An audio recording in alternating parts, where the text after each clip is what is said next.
Filho querido, por que choras? Acaso não vi? Por que choras? Eu sou o mesmo. Por que choras? Estou aqui. Sinta minha presença em tua vida. Por acaso não arde teu coração? Quando falo palavras tão doces,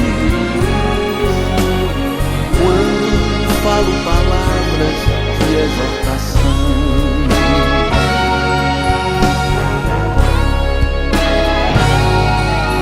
por que choras? Não tens promessas. Por que choras? Eu sou Deus fiel. Descansa em minhas palavras, pois a minha paz nunca cessa. Sinta minha presença em tua vida. Por acaso não arde o teu coração? Quando falo palavras tão doces,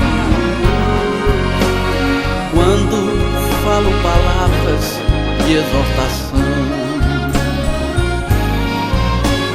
sinta minha presença em tua vida.